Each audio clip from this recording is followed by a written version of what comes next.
Hello students, welcome back to Principles of Marketing, Chapter 1, Class 6. In this video, we shall discuss about core marketing concepts. ಮಾರುಕಟ್ಟೆ ಪ್ರಕ್ರಿಯೆಯ ಮೂಲ ಪರಿಕಲ್ಪನೆಗಳು ಇದರ ಬಗ್ಗೆ ಈ ವಿಡಿಯೋದಲ್ಲಿ ಇವತ್ತು ಚರ್ಚೆ ಮಾಡೋಣ. So first, let us see what are the core concepts. Before moving on that, let us see what is the meaning of core marketing concepts. Core marketing concepts. A core concept is one which has a very widely acceptable, relevant and verifiable to understand the very process of marketing that directs the flow of goods and services from producer to consumers. In other way, the core means the very middle part or the heart of anything. So without which the concept cannot exist, without which anything cannot exist. That is, the whole thing or the concept is dependent on this core, that is the very middle part or the heart of that particular thing or concept. Now, what are the core marketing concepts? Let us discuss. ಮಾರುಕಟ್ಟೆ ಪ್ರಕ್ರಿಯೆಯ ಮೂಲ ಪರಿಕಲ್ಪನೆಗಳು. ಮೂಲ ಪರಿಕಲ್ಪನೆ ಇದು ಒಂದು ಪ್ರಮುಖ ಪರಿಕಲ್ಪನೆಯು ಉತ್ಪಾದಕರಿಂದ ಗ್ರಾಹಕರಿಗೆ ಸರಕು ಮತ್ತು ಸೇವೆಗಳ ಹರಿವನ್ನು ನಿರ್ದೇಶಿಸುವ ಮಾರ್ಕೆಟಿಂಗ್ ಪ್ರಕ್ರಿಯೆಯನ್ನು ಅರ್ಥ ಮಾಡಿಕೊಳ್ಳಲು ಸ್ಪಷ್ಟವಾದ, ನಿರ್ದಿಷ್ಟವಾದ, ವ್ಯಾಪಕವಾಗಿ ಸ್ವೀಕಾರ್ಹ, ಸಂಬಂಧಿತ ಮತ್ತು ಪರಿಶೀಲಿಸಬಹುದಾದ ಒಂದು ಪರಿಕಲ್ಪನೆಯಾಗಿದೆ. ಸೊ ಈ ಒಂದು ಮೂಲ ಪರಿಕಲ್ಪನೆ, ಮೂಲ ಅಂತ ಬಂದಾಗ ಅದು ಒಂದು ವಸ್ತುವಿನ ಒಂದು ಮಧ್ಯದಲ್ಲಿರುವಂತ ಒಂದು ಪಾರ್ಟ್ ಆಗಿರಬಹುದು. ಸೊ ಅದ್ರ ಜೊತೆಗೆ ಇಡೀ ಒಂದು ಪರಿಕಲ್ಪನೆ ಹುಟ್ಟಿರುವಂತದ್ದು, ಅದಕ್ಕೆ ನಾವು ಮೂಲ ಪರಿಕಲ್ಪನೆಗಳು ಅಂತ ಹೇಳ್ತೀವಿ. ಮಾರುಕಟ್ಟೆಯ ಪ್ರಕ್ರಿಯೆಯ ಮೂಲ ಪರಿಕಲ್ಪನೆಗಳು ಯಾವುವು ಅನ್ನೋದನ್ನ ಇಲ್ಲಿ ಚರ್ಚೆ ಮಾಡೋಣ. So you can see here in this figure, to the right, left we have in English core marketing concept, that is very first point is needs, wants and demands, marketing offers, value and satisfaction, exchange, transaction and relationship, markets, marketers and prospects, or marketers and consumers. So at the right we have moola marketing ಪರಿಕಲ್ಪನೆಗಳು or ಮಾರುಕಟ್ಟೆಯ ಮೂಲ ಪರಿಕಲ್ಪನೆಗಳು. ಮೊದಲಿಗೆ ಅಗತ್ಯಗಳು, ಬಯಕೆಗಳು ಮತ್ತು ಬೇಡಿಕೆಗಳು, marketing ಕೊಡುಗೆಗಳು ಅಥವಾ ಸರಕು ಸೇವೆಗಳು, ಉತ್ಪನ್ನಗಳು ಅಂತ ಹೇಳ್ಬೋದು, ಮೌಲ್ಯ ಮತ್ತು ತೃಪ್ತಿ, ವಿನಿಮಯ, ವಹಿವಾಟು ಮತ್ತು ಸಂಬಂಧಗಳು, ಮಾರುಕಟ್ಟೆಗಳು, ಮಾರಾಟಗಾರರು ಮತ್ತು ಗ್ರಾಹಕರು. ಸೊ ಇವೆಲ್ಲ ಸೇರಿದಾಗ ಮಾರುಕಟ್ಟೆ ಪ್ರಕ್ರಿಯೆಯ ಮೂಲ ಪರಿಕಲ್ಪನೆಗಳನ್ನ ಹೇಳಬಹುದು. ಸೊ ಒಂದೊಂದಾಗಿ ಇದ್ರ ಬಗ್ಗೆ ಡಿಸ್ಕಸ್ ಮಾಡೋಣ. So let us see the first point, needs, wants and demands. Needs are physiological in nature. People require food, shelter, clothing, esteem, belongingness, and likewise. Note that needs are not created. They are pre-existed in human being. That is, they are already there in the human being, inbuilt nature, we can say. Needs create physiological tension that can be released by consuming or using the product. So needs are the fundamental concept of marketing. All marketing activities are aimed at satisfying the human needs. So a human need is a state of felt deprivation of some basic satisfaction. So the starting point of marketing activity is human wants or human needs. There are certain basic needs like air, water, food, clothing, housing, etc. Human activity is directed towards satisfying needs. So these are inbuilt or which pre-exist in human being. These needs cannot be created. So for example, as I said, we need air, we need water, we need food and clothing and so on. So these comes under the needs. What is wants now? Wants are the options to satisfy a basic need. They are desire for specific satisfiers to meet specific needs. So we have many options in order to fulfill our needs. Such options or varieties are called as wants. That is the desire to specific satisfiers to meet specific needs. For example, food is a need that can be satisfied by variety of ways, such as we can eat sweets. When we want food, we can eat sweet, we can eat bread, rice, chapati, puff, etc. These are known as wants. Now, what is demand? Demand is the want for specific products. So demand is a situation where a person is willing to buy a product and has the ability to pay for it. That is, the person has a purchasing power. That is, he is ready to willing to buy, as well as he has capable to pay. He has money also and he desire to buy that product. When needs arise, wants crop up, there comes demand. That is, there is a difference between need, want and demand. So for example, to quench the thirst, water becomes a need. So when you feel thirsty, you need water. So here water is the need, whereas what do you require? So you have varieties to quench your thirst. That is, you have water, you can go for tender coconut, you can go for filter water, you can go for some cold drinks also.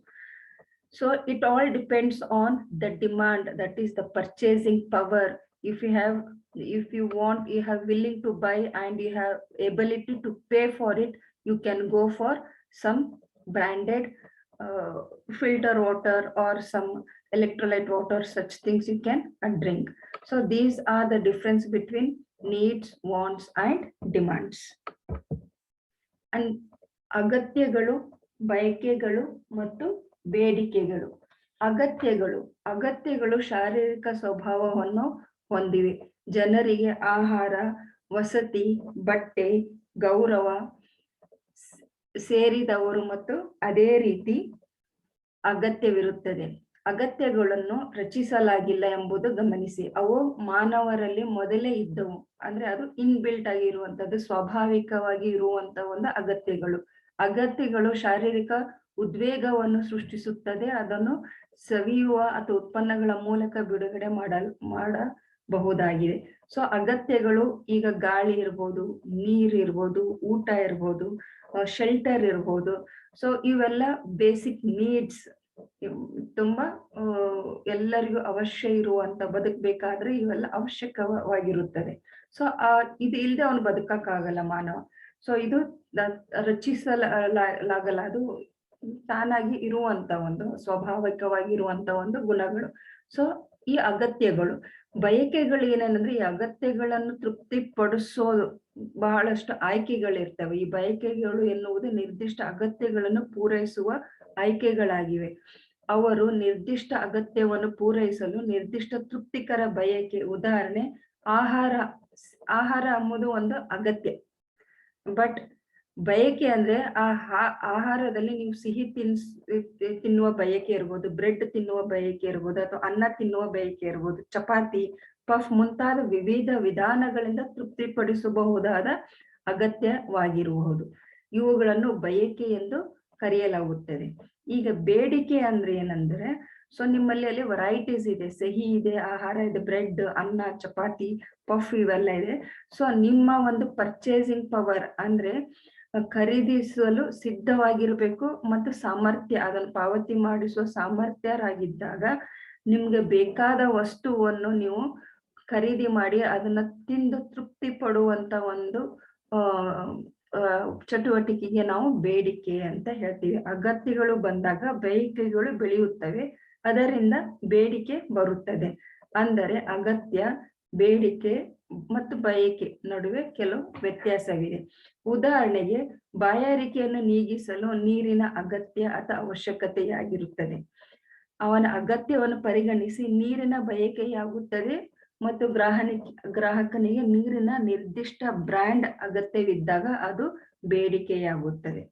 So ನೀರು ಅನ್ನೋದು ಒಂದು ಅಗತ್ಯ, ಬಯಕೆ, ಅವನು ಏನ್ ಕುಡಿಬೇಕು ಅನ್ನಿಸ್ತಾನೆ ಅದು ಬಯಕೆ ಆಗುತ್ತೆ.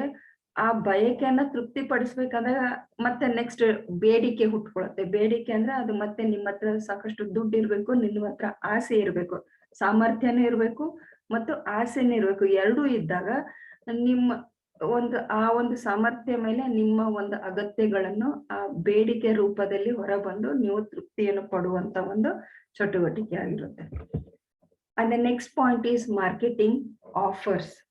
Product can also be referred as a bundle of satisfaction, both physical and psychological.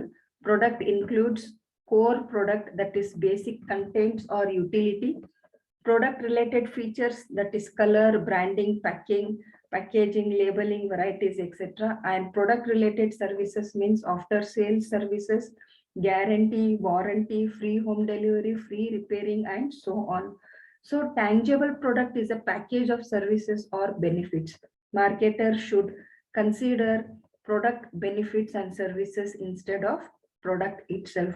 So here marketing offers refers to a product, or a product is also referred as a bundle of satisfaction which the consumer gains by consuming it. So products are the means to satisfy needs, wants, and demands of the people. Anything that can be offered to someone to satisfy a need or want is called as product. So marketing ಕೊಡುಗೆಗಳು ಉತ್ಪನ್ನವನ್ನು ದೈಹಿಕ ಮತ್ತು ಮಾನಸಿಕ ಎರಡೂ ತೃಪ್ತಿಯ ಗಂಟು ಎಂದು ಕೂಡ ಉಲ್ಲೇಖಿಸಬಹುದು. ಉತ್ಪನ್ನವು ಈ ಕೆಳಗಿನವುಗಳನ್ನು ಒಳಗೊಂಡಿರುತ್ತದೆ. ಮೂಲ ಉತ್ಪನ್ನ, ಮೂಲ ವಿಶೇಷವನ್ನು ಒಳಗೊಂಡಿರುವ ಅಥವಾ ಉಪಯುಕ್ತತೆಗಳು. ಸೊ ಆ ಒಂದು ಪ್ರಾಡಕ್ಟ್ ನ ಬೇಸಿಕ್ ಕಂಟೆಂಟ್ಸ್ ಏನಿದೆ ಅನ್ನೋದನ್ನ ಹೇಳುತ್ತೆ. ಅದು ಉತ್ಪನ್ನ ಸಂಬಂಧಿತ ವೈಶಿಷ್ಟ್ಯಗಳು, ಅದು ಬಣ್ಣ ಇರ್ಬೋದು, ಬ್ರ್ಯಾಂಡಿಂಗ್, ಪ್ಯಾಕೇಜ್, ಲೇಬಲಿಂಗ್, ಪ್ರಭೇದಗಳು ಇತ್ಯಾದಿ. ಮತ್ತು ಉತ್ಪನ್ನ ಸಂಬಂಧಿತ ಸೇವೆಗಳು, ಮಾರಾಟದ ನಂತರದ ಸೇವೆಗಳು ಆಗಿರ್ಬೋದು, ಗ್ಯಾರಂಟಿ ಮತ್ತು ವಾರಂಟಿ, ಉಚಿತ ಮನೆ ವಿತರಣೆ, ಉಚಿತ ದುರಸ್ತಿ ಇತ್ಯಾದಿಗಳಾಗಿರ್ಬೋದು. ಆದ್ದರಿಂದ ಸ್ಪಷ್ಟವಾದ ಉತ್ಪನ್ನವು ಸೇವೆಗಳು ಅಥವಾ ಪ್ರಯೋಜನಗಳ ಮೂಟೆ ಅಥವಾ ಕಂತೆ ಆಗಿರುತ್ತದೆ. ಮಾರ್ಕೆಟರ್ ಉತ್ಪನ್ನದ ಬದಲಿಗೆ ಉತ್ಪನ್ನದ ಪ್ರಯೋಜನಗಳು ಮತ್ತು ಸೇವೆಗಳನ್ನು ಪರಿಗಣಿಸಬೇಕು ಅಂತ ಇಲ್ಲಿ ಈ ಒಂದು ಕೋರ್ ಮಾರ್ಕೆಟಿಂಗ್ ಕಾನ್ಸೆಪ್ಟ್ಸ್ ಹೇಳುತ್ತೆ. The next point is consumer value and satisfaction. Value is the capacity of a product or service from which consumer derives a certain level of satisfaction. The benefits derived from the product should be always more the cost incurred by the customer. Satisfaction is a state of mind and cannot be measured as it cannot be quantified. Customer satisfaction is the extent to which a product's perceived performance matches a buyer's expectation. So here the value of a product increases when a customer buys a product, when he is satisfied with the product, that is when he derives more benefits when compared with the cost incurred to that particular product. So benefit should always be more, the advantages should always be more, the satisfaction should always be more than the cost incurred for that particular product. So that is called as value, that is the benefits should always be more than the cost incurred. Satisfaction is a state of mind, cannot be measured. So customer satisfaction is the extent to which the product's perceived performance matches the buyer's expectation. As I said earlier, customers or consumers will always be expecting some new things from the marketer. So whenever a marketer offers a product, when the customer buys it and when he uses it and when he feels that it is more than what he has expected, then he feels satisfaction. So grahaka maulya mattu trupti. ಮೌಲ್ಯವು ಉತ್ಪನ್ನ ಅಥವಾ ಸೇವೆಯ ಸಾಮರ್ಥ್ಯವಾಗಿದ್ದು ಗ್ರಾಹಕರು ನಿರ್ದಿಷ್ಟ ಮಟ್ಟದ ತೃಪ್ತಿಯನ್ನು ಪಡೆಯುತ್ತಾರೆ. ಉತ್ಪನ್ನದಿಂದ ಪಡೆದ ಪ್ರಯೋಜನಗಳು ಗ್ರಾಹಕರಿಂದ ಉಂಟಾದ ವೆಚ್ಚಕ್ಕಿಂತ ಹೆಚ್ಚಾಗಿರಬೇಕು. ತೃಪ್ತಿಯು ಮನಸ್ಸಿನ ಸ್ಥಿತಿಯಾಗಿದೆ ಮತ್ತು ಅದನ್ನು ಅಳೆಯಲಾಗುವುದಿಲ್ಲ, ಏಕೆಂದರೆ ಅದನ್ನು ಪ್ರಮಾಣೀಕರಿಸಲಾಗುವುದಿಲ್ಲ. ಗ್ರಾಹಕರ ತೃಪ್ತಿಯು ಉತ್ಪನ್ನ ಗ್ರಹಿಸಿದ ಕಾರ್ಯಕ್ಷಮತೆಯು ಖರೀದಿದಾರನ ನಿರೀಕ್ಷೆಗಳಿಗೆ ಹೊಂದಿಕೆಯಾಗುವ ಪ್ರಮಾಣವಾಗಿದೆ. ಸೊ ಇಲ್ಲಿ ಗ್ರಾಹಕ ಮೌಲ್ಯ ಮತ್ತು ತೃಪ್ತಿ, ಮೌಲ್ಯ ಆ ಒಂದು ಉತ್ಪನ್ನದ ಮೌಲ್ಯ ಯಾವಾಗ ಹೆಚ್ಚಾಗುತ್ತೆ ಅಂದ್ರೆ ಉತ್ಪನ್ನಕ್ಕೆ ನೀವು ಏನು ವೆಚ್ಚವನ್ನು ಮಾಡಿರ್ತೀರಿ ಆ ವೆಚ್ಚಕ್ಕಿಂತ ಆ ಒಂದು ಉತ್ಪನ್ನದ ಪ್ರಯೋಜನಗಳು ಜಾಸ್ತಿ ಇರ್ಬೇಕಾಗುತ್ತೆ, ಉಪಯೋಗಗಳು ಜಾಸ್ತಿ ಇರ್ಬೇಕಾಗುತ್ತೆ. ಸೊ ಅವಾಗ ಆ ಒಂದು ಉತ್ಪನ್ನದ ಮೌಲ್ಯ ಹೆಚ್ಚುತ್ತದೆ. ಅದೇ ರೀತಿ ತೃಪ್ತಿ ಯಾವಾಗ ಪಡ್ತಾನಂದ್ರೆ ಅವ್ನ ನಿರೀಕ್ಷೆಗೆ ಸಮಾನಾಗಿರ್ಬೇಕು ಅಥವಾ ನಿರೀಕ್ಷೆಗಿಂತನೂ ಹೆಚ್ಚಿನ ಒಂದು ಮೌಲ್ಯ ಇರುವಂತ ಒಂದು ಉತ್ಪನ್ನ ಅವನ ಕೈಗೆ ಬಂದಾಗ ಅದು ತೃಪ್ತಿಯಾಗಿ ಹೇಳ್ಬಹುದು. ತೃಪ್ತಿ ಅಂತ ಗ್ರಾಹಕನಿಗೆ ಫೀಲ್ ಆಗಬಹುದು. So this is about consumer value and satisfaction. Next point is exchange, transaction and relationships. Exchange is the very base of marketing. Exchange is the act of obtaining a desired object from someone by offering something in return. In fact, another name for exchange is marketing. Exchange is the act of obtaining desired product from someone by offering something in return. So there are two parties here, that is a buyer and a seller. There are two parties and they exchange something for a value, that is called as exchange. Transactions are the basic unit of exchange. Transaction is the deal that takes place between the parties of the exchange, namely buyer and seller. These dealings or transaction may be in cash or credit. So here in cash or credit is a deal between two parties wherein buyer and seller, they deal or transact the goods and services for cash or for credit. Relationships are the bonding and everlasting relationship between the marketing organization and the customers. Customer is the king. The marketer always keeps the customers happy by satisfying his needs in terms of quality, price, time, quantity, regularity in supply. Like this, the marketers and customers both maintain a very long relationship with each other. ವಿನಿಮಯ, ವಹಿವಾಟು ಮತ್ತು ಸಂಬಂಧಗಳು. ವಿನಿಮಯವು marketing ನ ಮೂಲವಾಗಿದೆ. ವಿನಿಮಯವು ಏನನ್ನಾದರೂ ನೀಡುವ ಮೂಲಕ ಪ್ರತಿಯಾಗಿ ಇನ್ನೊಬ್ಬ ವ್ಯಕ್ತಿಯಿಂದ ಬೇಕಾದ ವಸ್ತುವನ್ನು ಪಡೆಯುವ ಕ್ರಿಯೆಯಾಗಿದೆ. ವಾಸ್ತವವಾಗಿ ವಿನಿಮಯಕ್ಕೆ ಇನ್ನೊಂದು ಹೆಸರೇ ಮಾರ್ಕೆಟಿಂಗ್. ಸೊ ಇಲ್ಲಿ ಇಬ್ಬರು ವ್ಯಕ್ತಿಗಳು ಇರ್ತಾರೆ, ಒಬ್ಬ ಕೊಂಡುಕೊಳ್ಳುವವನು, ಇನ್ನೊಬ್ಬ ಮಾರಾಟ ಮಾಡುವವನು. ಸೊ ಈ ಇಬ್ಬರ ನಡುವೆ ನಡೆಯುವಂತ ಒಂದು ವಿನಿಮಯ. ಸೊ ಎಕ್ಸ್ಚೇಂಜ್ ಅಂತ ಹೇಳ್ತೀವಿ. ವಹಿವಾಟು ಅಂದ್ರೆ ವಹಿವಾಟುಗಳು ವಿನಿಮಯದ ಮೂಲ ಘಟಕಗಳಾಗಿವೆ. ವಹಿವಾಟು ಎಂದರೆ ವಿನಿಮಯದ ಖರೀದಿದಾರ ಮತ್ತು ಮಾರಾಟಗಾರರ ನಡುವೆ ನಡೆಯುವ ಒಪ್ಪಂದ. ಇಬ್ಬರ ನಡುವೆ ಒಪ್ಪಂದ ಆಗುತ್ತೆ. ಈ ವ್ಯವಹಾರಗಳು ಅಥವಾ ವಹಿವಾಟುಗಳು ನಗದು ಅಥವಾ ಕ್ರೆಡಿಟ್, ಸಾಲದ ಮೂಲಕ ಯಾವುದೇ ರೂಪದಲ್ಲಿ ಆಗಬಹುದು. ಸೊ ಇಲ್ಲಿ ಒಂದು ಒಪ್ಪಂದ ಆಗಿರುತ್ತೆ. ಅದು ದುಡ್ಡಿನ ನಗದು ರೂಪದಲ್ಲಿ ಇರ್ಬೋದು ಅಥವಾ ಒಂದು ಸಾಲದ ರೂಪದಲ್ಲಿ ಆ ಒಂದು ಒಪ್ಪಂದವನ್ನು ಒಪ್ಪಿಕೊಳ್ಳಲಾಗುತ್ತೆ. ಸಂಬಂಧಗಳು ಅಂದ್ರೆ ಸಂಬಂಧಗಳು ವ್ಯಾಪಾರೋದ್ಯಮ ಸಂಸ್ಥೆ ಮತ್ತು ಗ್ರಾಹಕರ ನಡುವಿನ ಬಂಧ ಮತ್ತು ಶಾಶ್ವತ ವ್ಯವಹಾರವಾಗಿದೆ. ಇಂದಿನ ದಿನಗಳಲ್ಲಿ ಗ್ರಾಹಕ ರಾಜನಾಗಿದ್ದು ಗುಣಮಟ್ಟ, ಬೆಲೆ, ಸಮಯ, ಪ್ರಮಾಣ, ಪೂರೈಕೆಯಲ್ಲಿ ಕ್ರಮಬದ್ಧತೆಯಲ್ಲಿ ತನ್ನ ಅಗತ್ಯಗಳನ್ನು ಪೂರೈಸುವ ಮೂಲಕ ಮಾರಾಟಗಾರ ಯಾವಾಗ್ಲೂ ಗ್ರಾಹಕರನ್ನು ಸಂತೋಷ ಪಡಿಸುತ್ತಾನೆ. ಈ ರೀತಿಯಾಗಿ ಮಾರಾಟಗಾರರು ಮತ್ತು ಗ್ರಾಹಕರು ಇಬ್ಬರು ಪರಸ್ಪರ ಬಹಳ ದೀರ್ಘ ಸಂಬಂಧಗಳನ್ನು ಕಾಯ್ದುಕೊಳ್ಳುತ್ತಾರೆ. Markets. A market consists of buyers and sellers coming together in person or in contact with any means where they are in touch with detailed information about what sellers are having to offer and what buyers are ready to buy.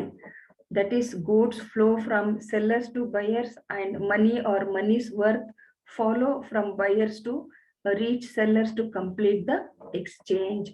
So as we have discussed earlier in earlier videos, a market is a place where buyers and sellers meet. It may be a physical place or a virtual, that is, it may be online or a cyber space, because nowadays we are going towards online shopping also. So there may does not exist any place as such, physical place. So purely through internet we can purchase goods and services.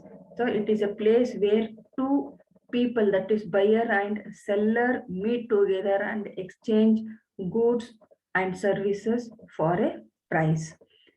ಮಾರುಕಟ್ಟೆಗಳು. ಮಾರುಕಟ್ಟೆಯು ಖರೀದಿದಾರರು ಮತ್ತು ಮಾರಾಟಗಾರರು ವೈಯಕ್ತಿಕವಾಗಿ ಅಥವಾ ಯಾವುದೇ ವಿಧಾನಗಳೊಂದಿಗೆ ಸಂಪರ್ಕದಲ್ಲಿ ಒಟ್ಟಿಗೆ ಸೇರುವುದನ್ನು ಒಳಗೊಂಡಿರುತ್ತದೆ. ಅಲ್ಲಿ ಅವರು ಮಾರಾಟಗಾರರು ಏನನ್ನು ನೀಡುತ್ತಿದ್ದಾರೆ ಮತ್ತು ಖರೀದಿದಾರರು ಏನನ್ನು ಖರೀದಿಸಲು ಸಿದ್ಧರಾಗಿದ್ದಾರೆ ಎಂಬುದರ ಕುರಿತು ವಿವರವಾದ ಮಾಹಿತಿಯೊಂದಿಗೆ ಸಂಪರ್ಕದಲ್ಲಿ ಇರುತ್ತಾರೆ. ಅಂದರೆ ಮಾರಾಟಗಾರರಿಂದ ಖರೀದಿದಾರರಿಗೆ ಸರಕುಗಳ ಹರಿವು ಮತ್ತು ವಿನಿಮಯವನ್ನು ಪೂರ್ಣಗೊಳಿಸಲು ಮಾರಾಟಗಾರರನ್ನು ತಲುಪಲು ಖರೀದಿದಾರರಿಂದ ಹಣ ಅಥವಾ ಹಣದ ಮೌಲ್ಯವು ಅನುಸರಿಸುತ್ತದೆ. ಸೊ ಅಗೇನ್ ಇಲ್ಲಿ ಇಬ್ಬರು ವ್ಯಕ್ತಿಗಳು, ಅಂದ್ರೆ ಮಾರಾಟಗಾರರು ಮತ್ತು ಖರೀದಿದಾರರು ಸೇರುವಂತ ಒಂದು ನಿರ್ದಿಷ್ಟವಾದಂತ ಸ್ಥಳನೂ ಆಗಿರ್ಬೋದು, ಅಥವಾ ಅದು ಆನ್ಲೈನ್ ಸೈಬರ್ ಸ್ಪೇಸ್ ಅಂತಾನು ಹೇಳಿದೆ. ಆನ್ಲೈನ್ ಖರೀದಿ ಈಗ ಹೆಚ್ಚಾಗಿರೋದ್ರಿಂದ ಅದು ಆನ್ಲೈನ್ ಸ್ಪೇಸ್. ಇವ್ರು ಏನ್ ಮಾರಾಟ ಮಾಡ್ತಾ ಇದ್ದಾರೆ, ಇವ್ರೇನ್ ಖರೀದಿದಾರ ಏನ್ ಖರೀದಿ ಮಾಡ್ತಾ ಇದ್ದಾನೆ ಅನ್ನೋದ್ರ ಬಗ್ಗೆ ಪೂರ್ತಿ ಮಾಹಿತಿ ಇಬ್ಬರಿಗೂ ಇರುತ್ತೆ. ಸೊ ಅದು ಹಣದ ರೂಪದಲ್ಲಿ ಅಥವಾ ಹಣದ ಮೌಲ್ಯವು ಒಂದಿಟ್ಕೊಂಡು ಒಂದು ವಹಿವಾಟು ನಡೆಯುತ್ತೆ. ಅದಕ್ಕೆ ನಾವು ಮಾರುಕಟ್ಟೆಗಳು ಅಂತ ಹೇಳ್ತೀವಿ. The next point is markets and prospects. Here markets and prospects, marketers and prospectors means buyer, seller and buyer. Marketers means sellers, prospects means buyers, that is customers. A marketer is someone who seeks a response, that is an attention, a purchase, a vote, a donation from another party called the prospect or a customer. Here seller can be a marketer as he wants the customer to engage in an exchange. So seller will always be looking for a customer to engage in an exchange. Normally company or business unit can be said as marketer. Prospect is someone whom marketer identifies as potentially willing and able to engage in exchange. Generally, customers who buys product from a company for satisfying his needs and wants can be said as the prospects. ಮಾರಾಟಗಾರರು ಮತ್ತು ಗ್ರಾಹಕರು. ಮಾರಾಟಗಾರರು ಎಂದರೆ ನಿರೀಕ್ಷೆ ಮಾಡುವ ಇನ್ನೊಂದು ಪಕ್ಷ, ಅಂದರೆ ಗ್ರಾಹಕರಿಂದ ಪ್ರತಿಕ್ರಿಯೆಯನ್ನು, ಗಮನ, ಖರೀದಿ ಮತ್ತು ದೇಣಿಗೆ ಬಯಸುವ ವ್ಯಕ್ತಿ ಎಂದು ಕರೆಯಲಾಗುತ್ತದೆ. ಇಲ್ಲಿ ಮಾರಾಟಗಾರನು ಮಾರ್ಕೆಟರ್ ಆಗಿರಬಹುದು, ಏಕೆಂದರೆ ಅವನು ವಿನಿಮಯದಲ್ಲಿ ತೊಡಗಿಸಿಕೊಳ್ಳಲು ಬಯಸುತ್ತಾನೆ. ಸಾಮಾನ್ಯವಾಗಿ ಕಂಪನಿ ಅಥವಾ ವ್ಯಾಪಾರ ಘಟಕವನ್ನು ಮಾರ್ಕೆಟರ್ ಎಂದು ಹೇಳಬಹುದು, ಅಂದ್ರೆ ಮಾರಾಟಗಾರರು ಅಂತ ಹೇಳಬಹುದು. ತನ್ನ ಅಗತ್ಯಗಳನ್ನು ಮತ್ತು ಅಥವಾ ಅಪೇಕ್ಷೆಗಳನ್ನು ಪೂರೈಸಲು ಕಂಪನಿಯಿಂದ ಉತ್ಪನ್ನವನ್ನು ಖರೀದಿಸುವ ಗ್ರಾಹಕನು ನಿರೀಕ್ಷೆಯಂತೆ ಹೇಳಬಹುದು. ಸೊ ಗ್ರಾಹಕ ನಿರೀಕ್ಷೆ ಮಾಡುವ ಒಬ್ಬ ವ್ಯಕ್ತಿಯಾಗಿರ್ತಾನೆ. ಸೊ ತನಗೆ ಬೇಕಾಗಿರುವಂತ ಅಪೇಕ್ಷಿತ ಅಗತ್ಯಗಳಿರುವ ವಸ್ತುಗಳನ್ನು ಒಂದು ಕಂಪನಿಯಿಂದ ಖರೀದಿ ಮಾಡಲು ಅವನು ಅಪೇಕ್ಷೆ ಪಡುವಂತ ಒಬ್ಬ ವ್ಯಕ್ತಿಯಾಗಿರ್ತಾನೆ, ಅವನೇ ಗ್ರಾಹಕರಾಗಿರ್ತಾರೆ. So these are the points covered under core marketing concept. So this is very important from exam point of view. ಇದು ಪರೀಕ್ಷೆಗೆ ತುಂಬಾ ಇಂಪಾರ್ಟೆಂಟ್ ಆಗಿರೋದ್ರಿಂದ ಇದೊಂದು ಸ್ವಲ್ಪ ಗಮನ ಹರಿಸ್ರಿ ಇದ್ರ ಮೇಲೆ. So I'll be ending this video here itself. I'll be back with another topic in 1 or 2 days. Until then, have a nice time. Thank you very much.